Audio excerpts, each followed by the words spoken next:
Hi, my name's Bryn Griffiths. Welcome to the Labour Left podcast. I first met our guest, Mike Jackson, 2 years ago when he joined us in Essex to celebrate the anniversary of Colchester's support for the fantastic miners' victory in 1972. Today, our subject matter is a bit more recent. So why is Mike such an important figure on the left? In the 1980s, Mike was the secretary of the Lesbians and Gays Support the Miners, and he is portrayed in the film Pride by Joe Gilgun. So he's such a great person to talk to about the 1984-85 miners' strike. To remind ourselves what the film Pride was all about, let's have a look at this BBC news coverage of the film's premiere back in 2014. Look out for the guy with the black beanie. That's Joe Gilgun playing Mike. It was an unlikely alliance, a group of gay activists from London and a community of striking Welsh miners during the 1980s. That's the subject of Pride, a new film starring Bill Nighy, Dominic West and Imelda Staunton. Our entertainment correspondent, Brenda Romanis, reports ahead of tonight's premiere. Guy, your gays have arrived. It's the tale of a unique and beautiful friendship. Pride tells the true story of how a group of young gay activists from London formed an alliance with a small mining community in South Wales while raising funds for the miners during the 1984 strike. Mike Jackson was a co-founder of Lesbians and Gays Support the Miners, LGSM. There were several ways in terms of the media, the police and the state that we had common cause with the miners. We met each other's two communities and instantly, more or less, any kind of prejudices disappeared because they realised we were just the same as them. Mining communities are being bullied just like we are. Pride features a host of British acting talent, including Imelda Staunton, Dominic West and Bill Nighy. Now, this Bloomsbury bookshop was obviously central to all your activities. What do you most remember about those times in here? How quickly it became a very small bookshop because our numbers, people just kept coming, more and more people came to join the group and to get involved with it, and you know, people were like sitting on the floor, sitting on bookshelves and so forth.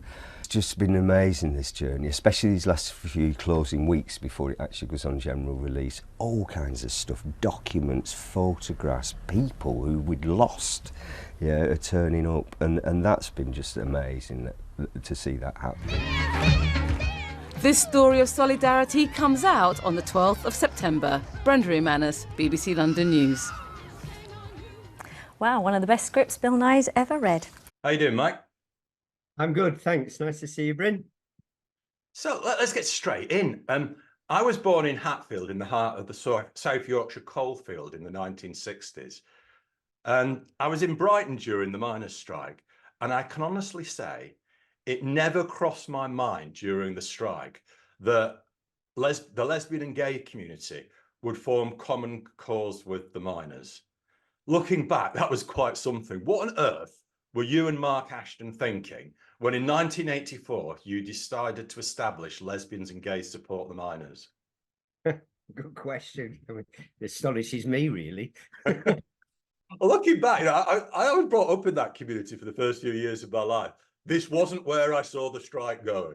The LGBT movements, whatever you mean by that, the different strands of political activism within the LGBT movement had been around for, 14 years in Britain by then? You know, 1969, 1970. 69 was the Stonewall riots in the USA, which really did mark at the beginning of where we're at these days, when gay people had not only had enough, but were angry and militant about it, to the extent that they rioted for 3 days in Stonewall, and the world looked on, absolutely stunned. So 14 years on, 1984, miners' strike is around. There were different factions by that time of the LGBT movement, ranging from left wing to right wing. And basically, I met Mark Ashton when I volunteered to become a volunteer on London Lesbian and Gay Switchboard. Mark was a volunteer on the same organisation. And that was there to give support to LGBT people around the world. back then, London Gay Switchboard was the only 24/7 service in the world. It was an amazing organisation. Absolutely no one was paid for it. It was all voluntarily run. And I applied to be a volunteer on it, which was me giving back what I'd had from them, because actually I came out by phoning up Switchboard as a very lonely, mixed up, fucked up teenager, and they helped me to come out. And so this was my repayment, as it were, to them. And I was interviewed by this rather cute young man called Mark, and another guy, and basically I was taken on board. And Mark and I quickly became friends. We didn't just celebrate our common sexuality and activism around that together, but it also became very clear that we were both quite left-wing. And although the Switchboard was left-leaning as an organisation generally, not everybody in it was as left-wing as Mark and myself. And I bumped into Mark a few weeks before the 1984 Pride March. Pride marches were then much, much more political than they are today. None of the commercial razzmatazz that you get today. And the miners' strike was already in force. It had been going for 3 months. And Mark just said to me, how about taking some buckets to make a collection for the miners on the Pride March? And I just said, yeah, that's a good idea. Well, hey, who'd have thought what happened after that? And we met and we shook our buckets on the miners' strike. And incidentally, you know, this is the Pride March in London. Every day for months, anybody who lived in central London particularly, you could hear miners collecting for the miners' strike all the time. There were all these, and being a northerner originally, I loved it because I could hear all these northern accents on street corners. Support the miners. I can relate to that. Yeah. And so we took the buckets on the march, and quite frankly, Mark and I were astounded at the amount of support that we got. We raised 200 quid, which I don't know how much that is in today's terms, but it was quite a lot. And I mean, I don't know how many people were on that march. You can probably find out somewhere, but 5,000, something like that. They weren't huge in those days, those Pride marches. But it wasn't just the contributions that they'd made financially. It was what people were saying. These LGBT people on the march who were putting money in our buckets were just really angry about Thatcher. They hated her. She was in her second term of office, and they had no illusions about who and what she was.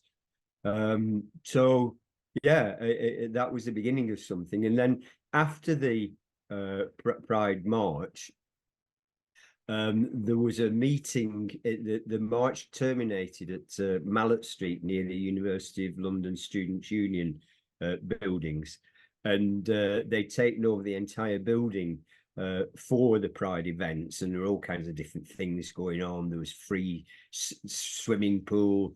I think there were like little artistic events, but also there were fringe events. And one of them, I think it was the Labour Campaign for Lesbian and Gay Rights, had organised a fringe meeting with a Kent miner speaking. Okay. Kent, incidentally, is the nearest coalfield to London.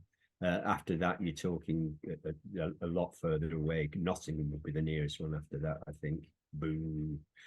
And this too was packed, standing room only. And also, again, the miner received huge applause at the end of his little speech. And so at the end of the day, Mark and I, armed with this 200 quid that we collected, no idea what we were going to do with it or where to send it. We just saw each other and just said, my God, there's something here. We've got something. And I don't think I'm being self-effacing here. Mark was a lot better read than me politically. Tell us about that. What was his politics? Because he does come to this with some political. Yeah. Well. By this stage, 1980.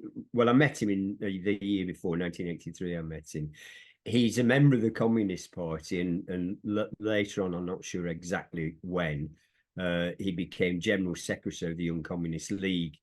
But he wasn't always like that. and the story that we all believe that led to Mark's kind of political, politicization, was when he went to see his father, who was working in Bangladesh.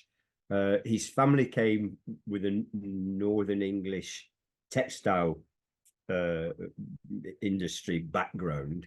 Mark was born in Lancashire, near to where I came from, but he moved as an infant to Northern Ireland, which also has a textile industry.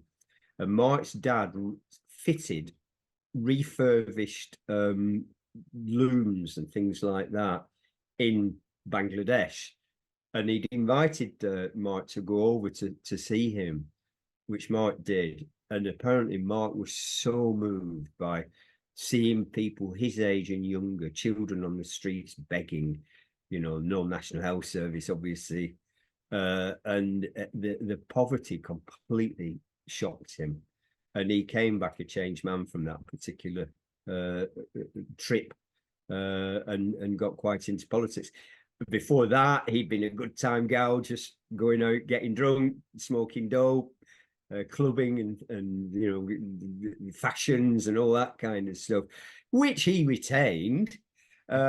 He was always great fun, was Mark, but he developed this very serious side, and he put an awful lot of passion and commitment into reading. So basically what he did was he put an advert in what was then a free free gay newspaper in London called Capital Gay, inviting anybody, any of the readers, if they were interested in supporting the miners' strike, to come to a meeting at his flat, which was down at the Elephant and Castle, fairly central London, the following Sunday. And 9 other people turned up besides me and Mark. And that's small beginnings then. Very small beginnings, yeah. And most of the people who came to that first meeting were already engaged politically, which comes as no surprise, really. So they would have been already supporting the miners, but not with an LGBT hat on. But there were a couple of people, Ray and Reggie, who I think were at that first meeting, and they weren't politically engaged. And indeed, the miners' strike drew in, because of its importance and because of how gargantuan that struggle was, it drew in people who'd never formally been involved in politics before. And they were joining for all kinds of different reasons. And sometimes it wasn't with any understanding of labour movement politics or socialism or whatever. It was just about natural justice. And Reggie said to me once, I think I'm right in saying this, that's what it was for him. It was just natural justice. It was just wrong for Thatcher to be decimating mining communities like this. It wasn't just the gay community, was it? Because I remember at the time, the Irish community engaging with the miners' strike. I remember the black community in Brixton engaging with the miners. I even remember, I found out the other day at an exhibition at the Tate that the woman that created the banner that led the Greenham Common women to where the first camp took place also subsequently made a banner about the miners' strike. So the links were just sort of across communities you would never imagine. Just to add to your list, Sarah, I once saw a very homemade banner on a march at the time that said Bengalis support the miners. And in retrospect, no wonder that all these disenfranchised voices were eager to support the miners, because they had no illusions about Britain and they had no illusions about Thatcherism and what was happening. I wonder whether, to help people that are a bit younger than us, which hopefully is quite a number of the listeners and watchers, I wonder whether to give them an inkling about what it was like for the lesbian and gay community in this period. Maybe if we look at the way the trans community has been treated today, we get a bit of a window about what it was like going on a Pride March and what it was like for you in the 1980s. No, that's why we stand absolutely shoulder to shoulder with our trans brothers, sisters, and they. It's exactly the same, absolutely a mirror image, and that's why I won't fall for any of it. It's nonsense. The way that they're demonized, the lies that are told about them, it's such a replica of what we experienced. Let's go back to Mark, because his legacy lives on today with the Mark Ashton Trust and the Memorial in Ireland. I'd love you to tell us about that. You know, how are people remembering Mark today? So the movie obviously has brought us global attention, and we all love Mark very dearly, and he was really the instigator of the group anyway. So we owe everything to him in that respect. Obviously he died in 1987. He was very young. He's just gone. He was 26 years old when he died, and I'd only met him in 83, so I only knew Mark for about 4 years. And obviously when people die so young, and particularly with somebody with a personality like Mark had, that, you know, he was very vivacious, he was very inclusive, he was friendly, he was very entertaining, he loved partying, and so the funeral, the chapel was absolutely packed out. There were hundreds of people outside the chapel. They couldn't fit in there. Do you know what I mean?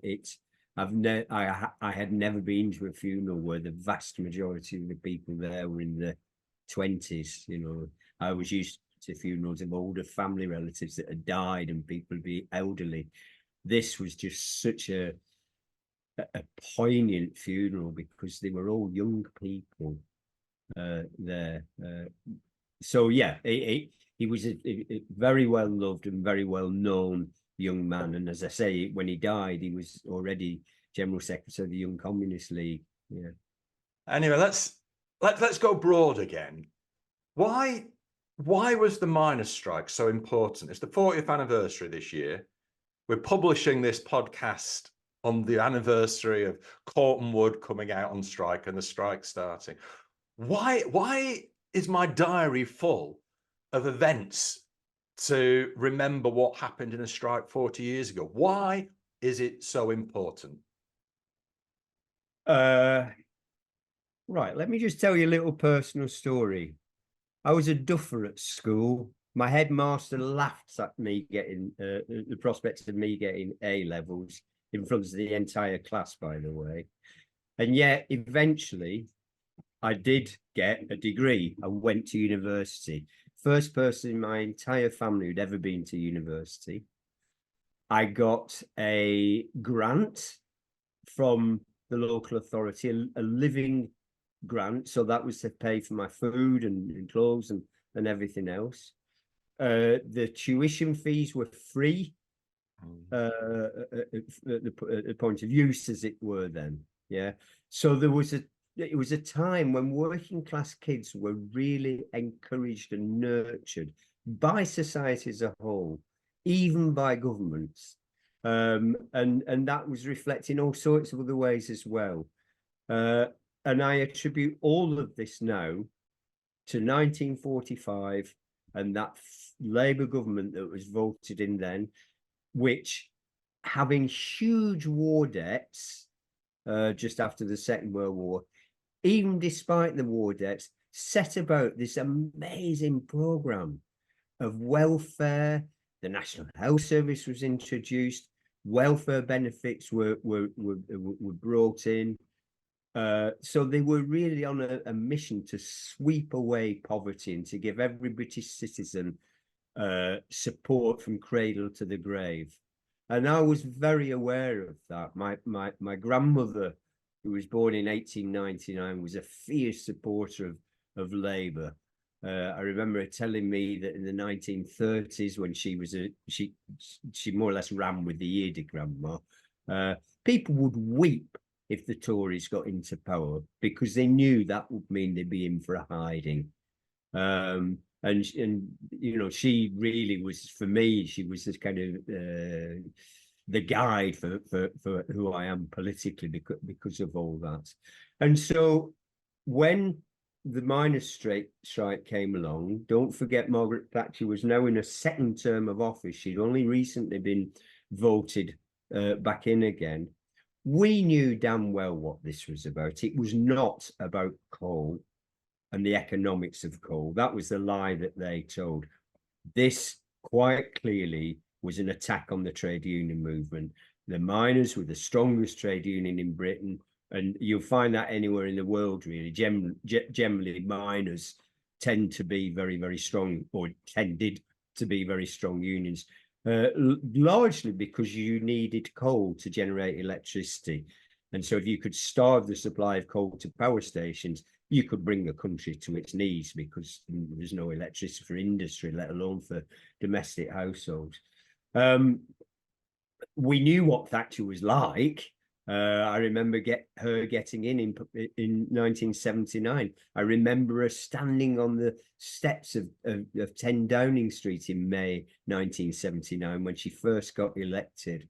And my jaw dropped when she started quoting St. Francis of Assisi, something about where there was disharmony, I will bring peace. And I just thought, you liar, you are so divisive. You are going to go for the lifeblood of our movement. And that's exactly what she was doing. So empowered even more in her second term of office, when she put the miners in her sights, we knew damn well what this was about. This was the fight that we knew she'd want. She was hell-bent on destroying the NUM, because she knew as she destroyed the NUM, the rest of the trade union movement was weakened almost mortally, not quite. And indeed, trade union membership today is half of what it was then. Just over 50% of the working population in the 1970s was in a trade union. In other words, the majority of workers were members of trade unions, and the unions had been in the 60s and 70s very, very powerful.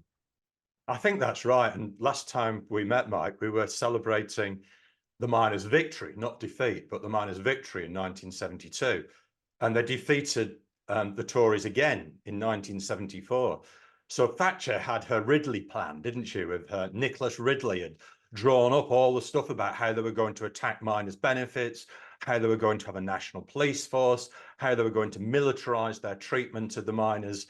I'm not sure we saw it coming quite as explicitly as we do now, but I think we had an inkling what she was going to do when she got into office. Yeah, absolutely. You know, and you couldn't make it up, the things that she said. She was such a good propagandist. She was such a great liar as well. You know, it's talking the miners as being the militant miners as being the enemy within.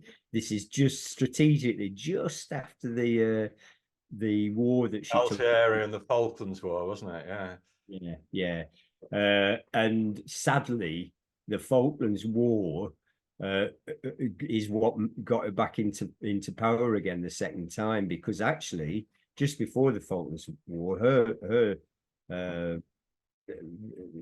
she was lagging behind in the polls, wasn't she? Absolutely lagging behind in the polls, and there's nothing like a little bit of military intervention, a bit of jingoism to rally the country behind it, and she'd exploited that mercilessly. And so to call the miners the enemy within was just so divisive and so not. I think that who was the real enemy within? Yeah. Who was planning secretly?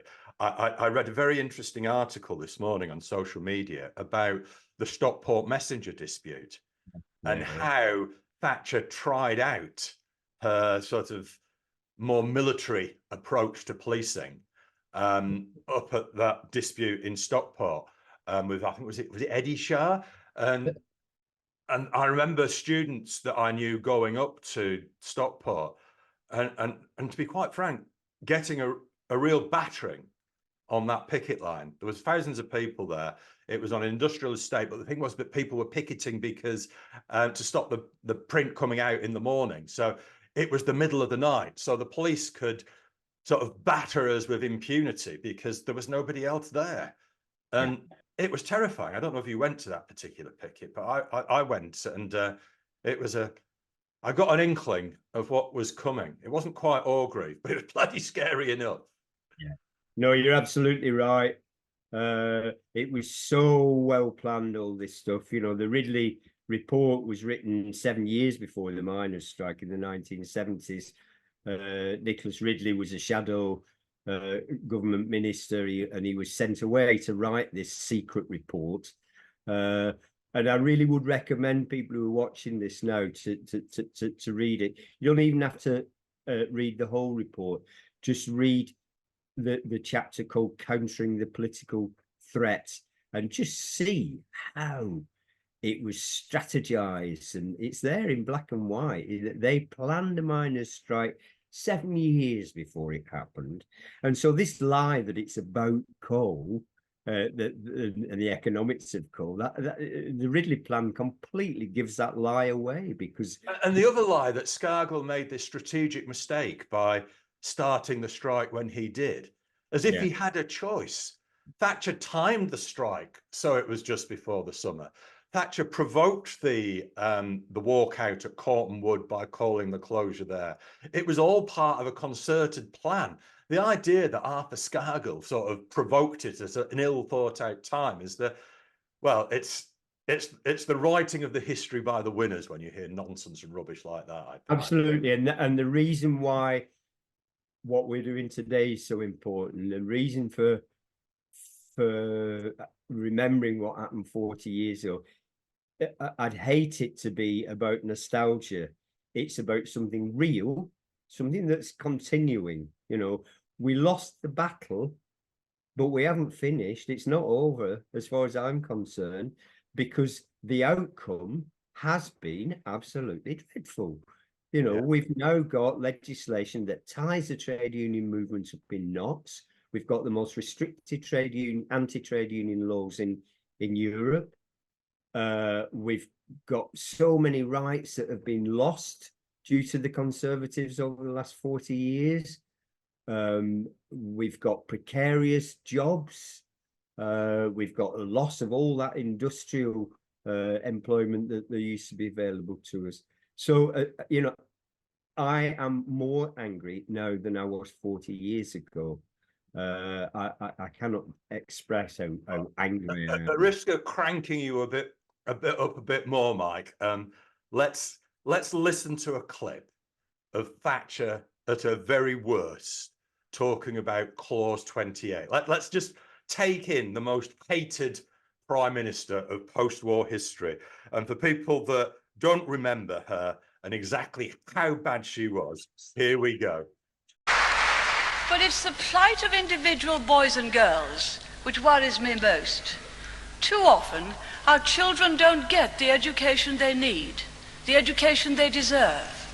And in the inner cities, where youngsters must have a decent education if they are to have a better future, that opportunity is all too often snatched from them by hard left education authorities and extremist teachers.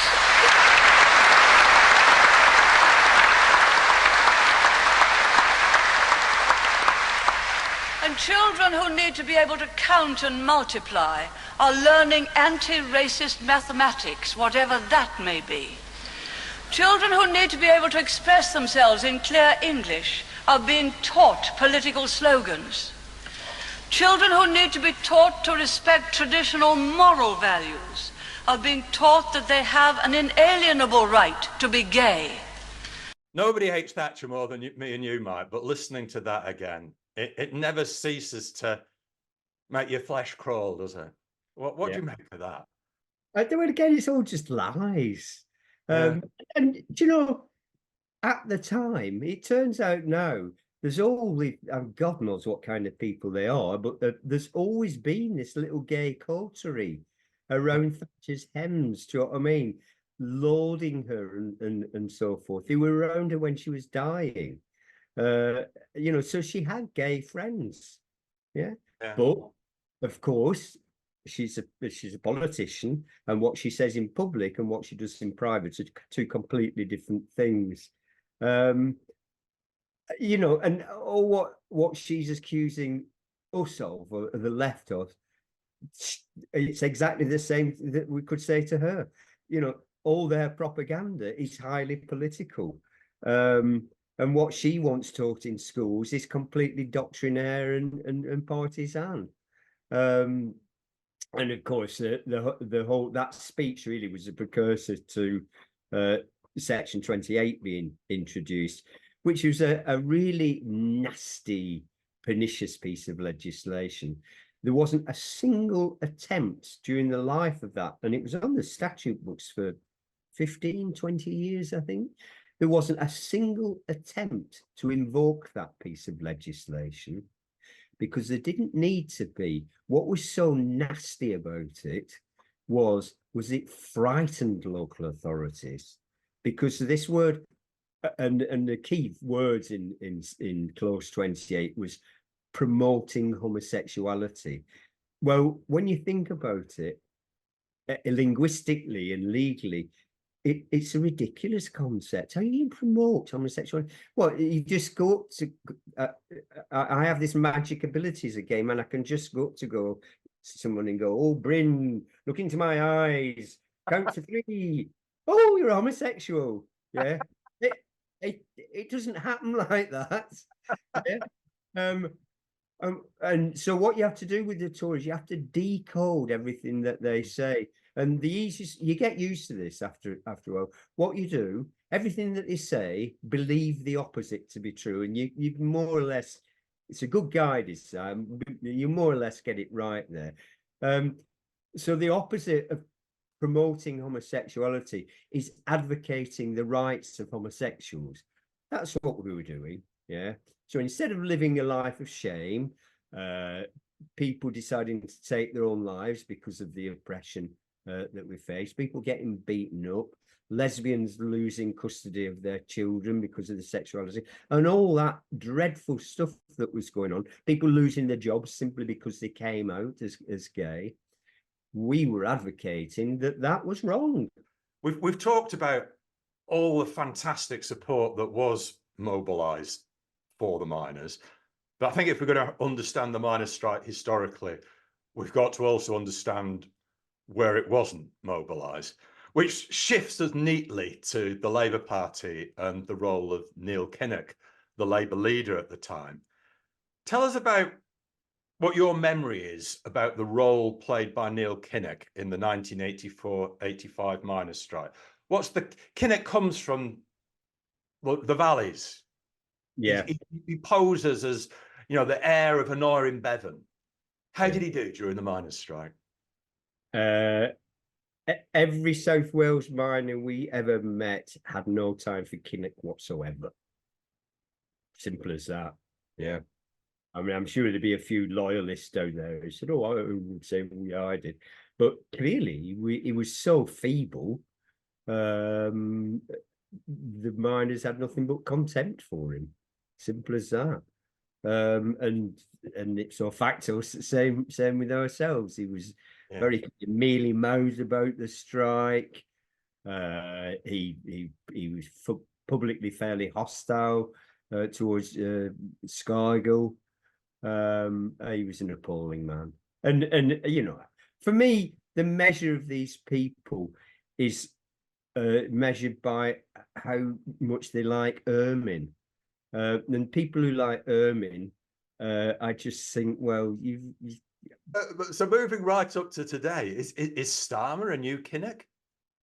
Oh, absolutely, absolutely. It's just, you couldn't make it up. Adulating Thatcher. I mean, that. Oh, let's have a look at this headline. I'm just putting up on the screen a headline from The Guardian. Keir Starmer praises Margaret Thatcher for bringing, quote, meaningful change to the UK. How are you feeling about that, then?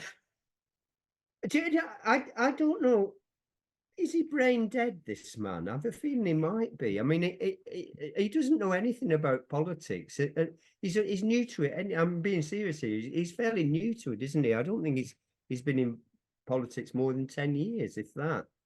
Well, bizarrely, he used to edit, be on the editorial board of an obscure far left newspaper known as Socialist Alternatives that was the Pabloite wing of Trotskyism.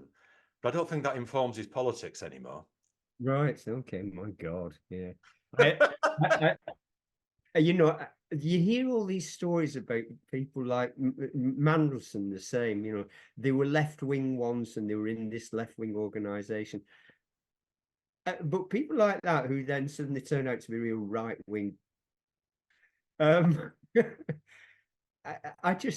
question whether they were ever left wing in the first place. I cannot see how you can truly understand socialism and lose and just, it doesn't make, it means to me you either never understood it or you were pretending in the first place. Like I said at the beginning of this, I am more angry now. I'm more convinced that than I ever was about socialism. Let's ask you about that. In the 1980s, you were called perverts and you were part of Maggie's enemy within. But is there a danger today, Mike, that with Pride and the forthcoming musical about Pride and all the interest that there's going to be in LGSM this year, that you could sort of, it could be seen as a feel-good movie and you could drift into being a national treasure? Have you mellowed at all, Mike? Not at all. I hear what you're saying, and that's why I do take every opportunity to say, look, LGSM just played a small part in a very big movement, and that small part was very significant, but it was a small part in a much bigger movement. And I'm so pleased that we did what we did, because now, after banging on that door of the labour and trade union movement, we are finally inside with our brothers and sisters, and they, as we should be, and that's the most significant thing. And what's it done for the labour and trade union movement? Made it stronger. Yeah. Because, you know, you've got comrades who are missing if you're oppressing them. And LGBT activists within the labour and trade union movement, since that liberation, since the labour and trade union movement has recognised homophobia and fought against it, so too it's brought in a whole wealth of fantastic activists, strong, powerful activists from the LGBT community. And, you know, activists that come from a background of oppression, be they black people, women, trans people, LGBT people, they've got that extra edge on their activism because... So Mike, now you've reassured us that you're not on the way to becoming a national treasure. I reckon you've got a busy year coming up this year. What have you got in the pipeline? Well, there's a documentary being made at the moment. I can't tell you a lot about it right now, but that's going to be coming out in summertime, and that's going to be about LGSM, but a bit like what we're doing now, translating it into today and what relevance it has today. And it's going to be looking at people who've picked up our legacy and run with it, who are a lot younger than us. I don't want to give too much away. It's going to be a belting document. And I think I'm going to have to challenge my lifelong dislike of musicals, because isn't Pride going into a musical? So we believe Matthew Warchus, who was the director of the movie Pride, announced, I think it was last October, made a little announcement that Pride the musical is being worked on. But having worked with Pathe on Pride the movie, I learned how necessarily quite secretive these things have to be until they're ready to promote them. So we've not heard anything since Matthew Warchus's little comment then, and I daren't even ask really, because when they're ready, we'll know. But equally, this is the 40th anniversary of the miners' strike. Pride came out at the 30th anniversary of the miners' strike, so I would be very surprised if Pride the musical doesn't come out this year. I hear what you're saying about musicals. There's a very odd thing though about theatre, you get some really right-wing people going to theatre to watch really quite left-wing things. And I don't think anybody really understands it, but for some reason, when the house lights go down, they don't mind being translated. To be moved into that world of the theatre and living in it. Yeah, taking that. I'll be in the front row. Yeah. And in fact, when I went to see Billy Elliot, the music. What was this about Gary Clark and his contemporary dance? What's happening there? Isn't it? I'll come back to that. Well, Tell us about Billy Elliot. See Billy Elliot, the musical, having seen the movie version of it first, I was astonished how much more political it is. I mean, right at the beginning of the stage version, you're just immediately immersed into the raw politics of it all in a way that the movie version doesn't. So I think theatre can be, because it's not as corporate as like the commercial television companies are, theatre can actually be an opportunity to be much more radical and militant than otherwise. Gary Clark, lovely man, gay man, born in a mining community in Yorkshire, a village called Grindthorpe, very famous because they have a famous colliery band in Grindthorpe. Gary still lives there. He was a tiny little boy during the miners' strike, but he remembers it. And I think he was about 6 years old. And he remembered reading about LGSM or seeing about LGSM, and that stuck in his head. Even at that young age, it was there implanted in his head.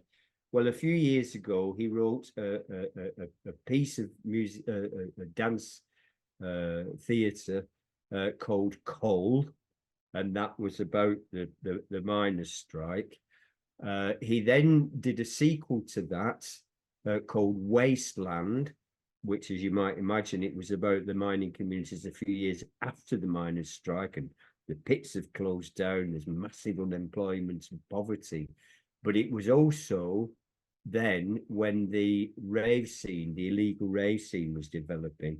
And Gary, as a young man by this stage, got really involved in that in the raves, and that's what introduced him to dance music. And then he studied it, and now he's director and owner of the Gary Clark Contemporary Dance Company, and he's doing some fantastic work. And now we've got the third part of this thing, which I don't think he started off with this idea, but it's turned out to be a trilogy. And I think the third part, the working title, I don't think I'm giving anything away here, is called Detention. And in this, there's references to Lesbians, Gay, Support the Miners and to Section 28. So Gary's got me to work with him on the political stroke historical side of Section 28. So really looking forward to that one. That's going to go on tour around Britain in the middle of this year, summertime. And the way Gary works is very interesting because he's really into community politics and community theatre.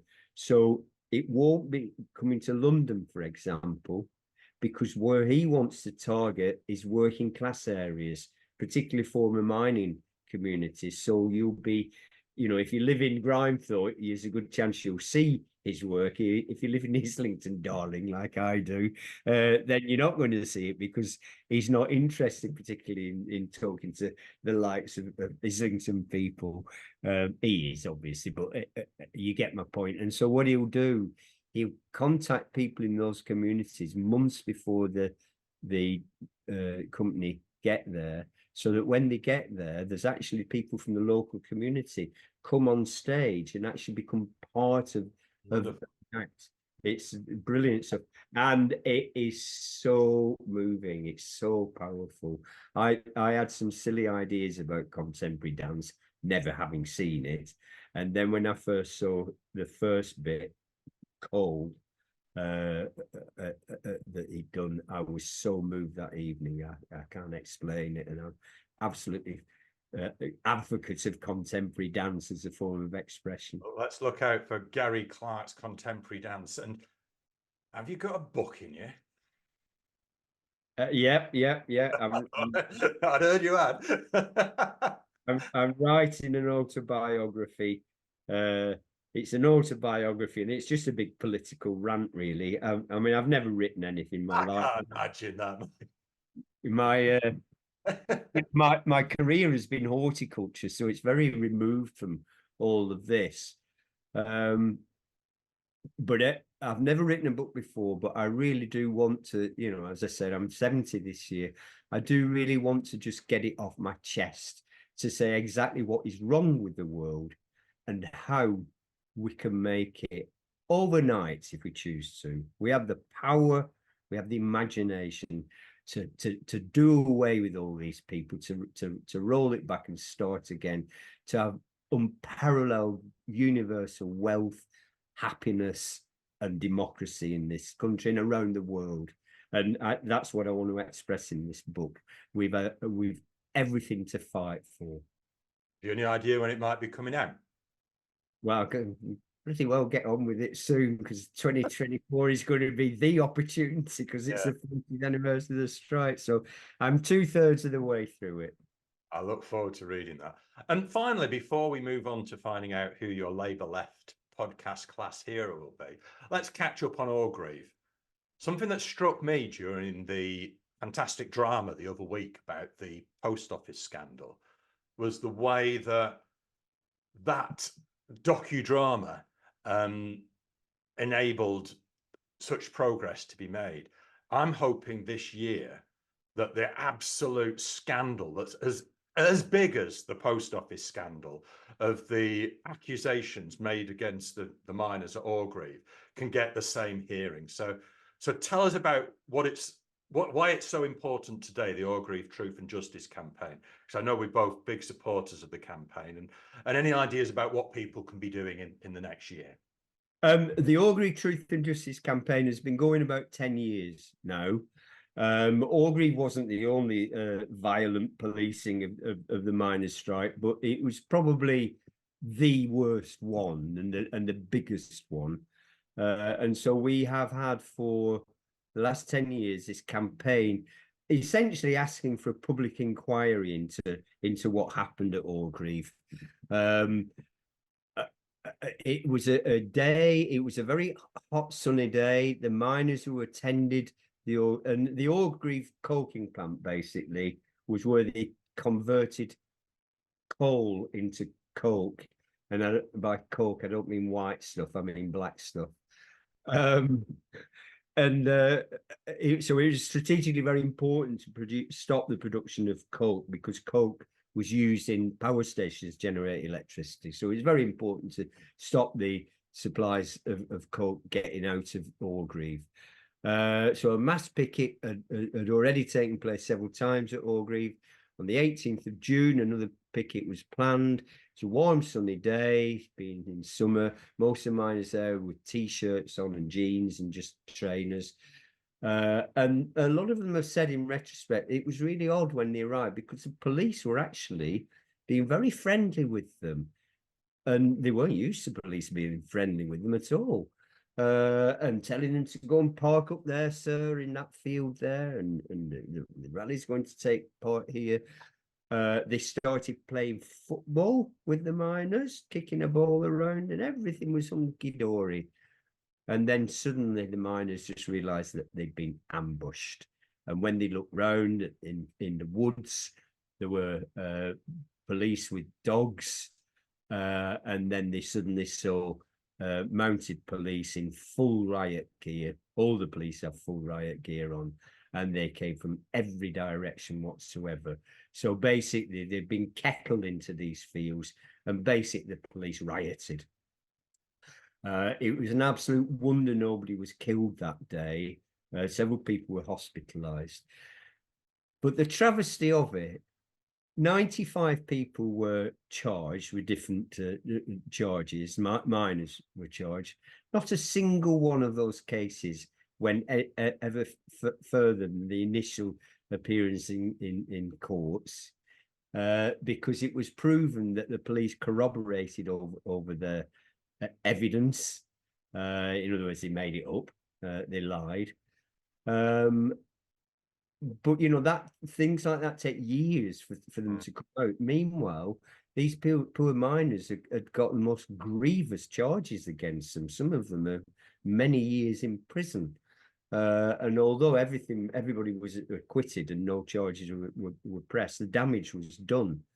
And so that's why we've asked for public inquiry. Now, the narrative that Thatcher and her and the Tories had throughout the miners' strike was violent miners.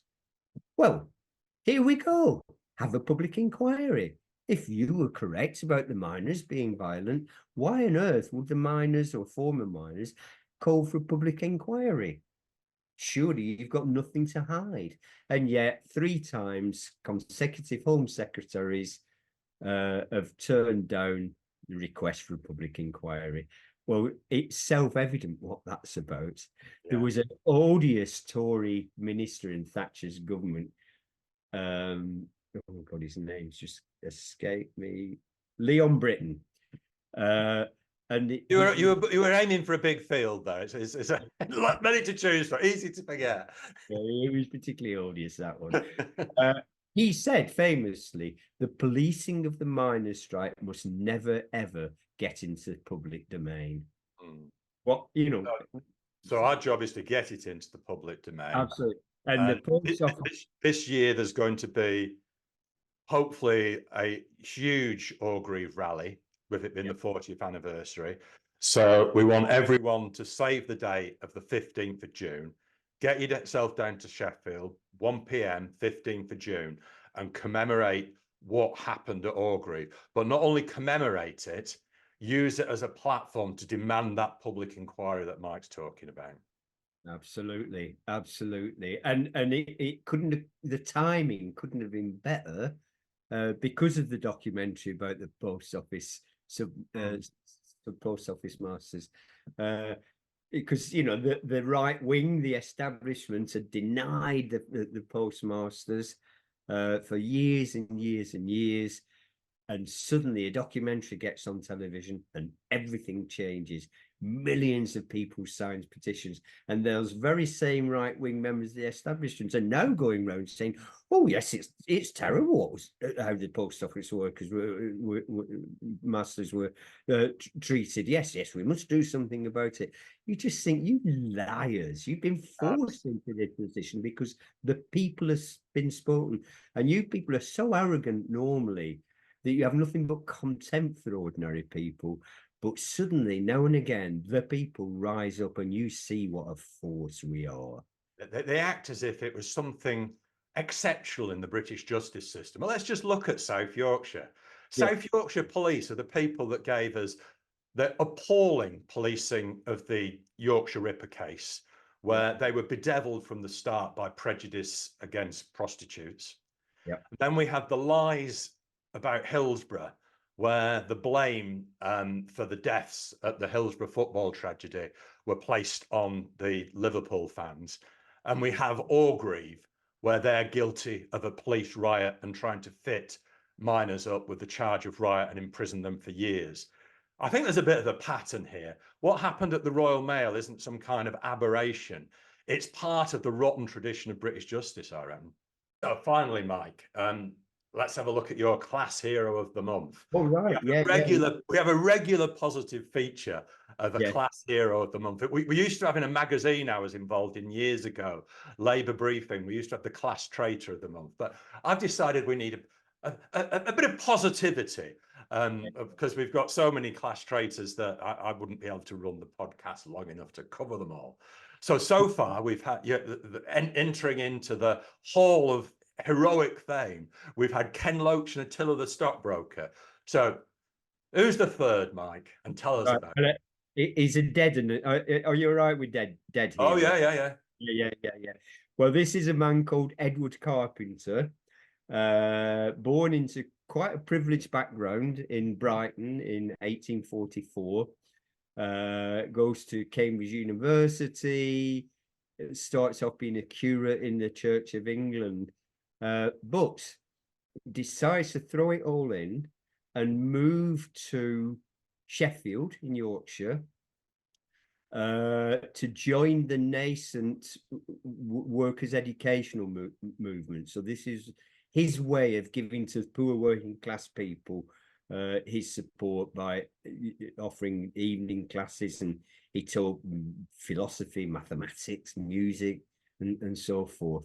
But he was a gay man, and he obviously this is talking about, he was born 1844. You're talking about 1860s, 1870s onwards. Not an easy time for gay people. And he became a really important figure in the Labour movement, Edward Carpenter. He one of the songs he wrote was called England Arise, and in its day it was the most popular socialist anthem for people to sing, much more than in Britain, much more than the Internationale, for example. So he was a very important figure. He settled down with his lover, George Merrill. Carpenter had a small inheritance from his father, and he bought this big cottage in the outskirts of Sheffield, set up a little fruit and vegetable garden, and he's. I can see there's some parallels with yourself. Well, the gardener. But the working class man, his lover George Merrill, unemployed railway worker, and they lived there for, I think it was 33 years, and they had all kinds of incredible house guests coming. It was a little nirvana, from what we can gather, a little peaceful place where being gay was absolutely fine in their household. And one of the visitors was E.M. Forster. Now, E.M. Forster is a great writer, was from a very middle-class background, as was Carpenter. But Carpenter had been living amongst working-class people, so he kind of got used to the different culture by now, but Forster wasn't. And at some point, George Merrill passes E.M. Forster at Millthorpe in the cottage and pinched E.M. Forster's bum. From what we can understand, it was probably the most erotic experience E.M. Forster had in his entire life, because to cross the class divide like that was outrageous. But it was enough to prompt Forster, we believe, to write his posthumous novel Morris, which was about two gay men living together, one from a working class background and one from a more privileged background. And so you can see that he's essentially, I think, writing about Carpenter and his lover. But poor old E.M. Forster was so closeted that Morris wasn't published until after he died. He'd left a caveat that it was a posthumous novel. Yeah. I think people like Carpenter are important because I see him very much placed within the English socialist tradition of William Morris. And when we talk about socialism, our opponents suggest that socialism is some kind of foreign sort of idea that isn't in the traditions of moderate liberalism of our country. And so I think it's really important that people learn the history of the likes of William Morris and Carpenter.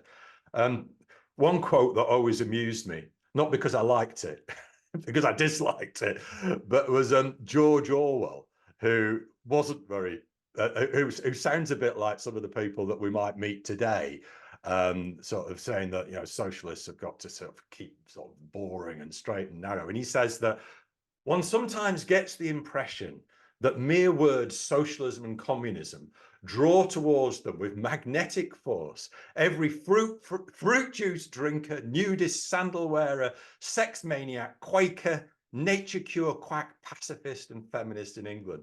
And I've just put it up on the screen from the Carpenter website. His sandals.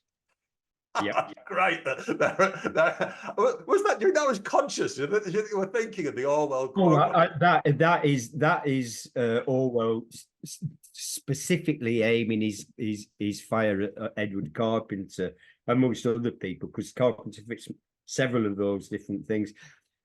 But Orwell, obviously, we're indebted to him for writing Animal Farm in 1984. But Orwell himself came from a very, very privileged background. And so that rather macho posturing from that statement doesn't impress me at all, I'm afraid. It marks Orwell down several marks because of that. I think it's a great place to end, because I think your choice of Carpenter is so wonderful, because it places everything that we've been talking about today in a tradition that goes way, way back beyond 84, 85 and the miners' strike. I think that the tradition of Carpenter, the English socialist, is where you sit, Mike, and it's been an absolute pleasure talking to you. So thanks very much for coming on the Labour Left podcast. Yeah. Well, thanks for inviting me, and thanks to the viewers for watching. And I'll see you at Orgreave, and vive la revolution. Thanks for watching the Labour Left podcast with Mike Jackson of Lesbians and Gays Support the Miners. A bit long, but how on earth do you cut the inspiring Mike Jackson? The podcast was brought to you in association with Labour Hub, the excellent left-wing news site, which gives you the very, very, very best in news from the class struggle front line. You can find us on labourhub.org.uk. That's labourhub.org.uk. I'm Bryn Griffiths, the show presenter, and our editor is Luke Robinson. We're both active in the North Essex Labour Movement, North Essex Momentum, and North Essex Transformed. Before we finish, I would like to thank you for all your feedback in response to our third podcast with Rachel Garnham of the Campaign for Labour Party Democracy, also known as CLPD. Thanks very much to the Arise Festival Group for their generous plugs on social media for the last episode with Rachel. I'm told by a very reliable source that Vladimir Dira wasn't in fact the first CLPD secretary, he was in fact the second. The 1973 founders did include one Richard Fletcher, now in his 90s. Richard still sits to this very day on the CLPD executive. Respect, Richard. Finally, if you're enjoying the podcast, give the podcast a like and a follow and post your feedback just below the video on YouTube. Please, please, please share it with your friends or your comrades and anybody you think might be interested. Even people that might want to disagree with it and send us lots of comments about why we're wrong. The more you share it, the more we get our podcast over to a wider audience. So please, please, please share, share, share. We're having some exciting episodes coming up in the coming months, including Jeremy Gilbert on the legacy of the 45th anniversary of Margaret Thatcher's election in May 1979. Hit subscribe to make sure you do not miss the next episode of the Labour Left podcast. See you next time, comrades.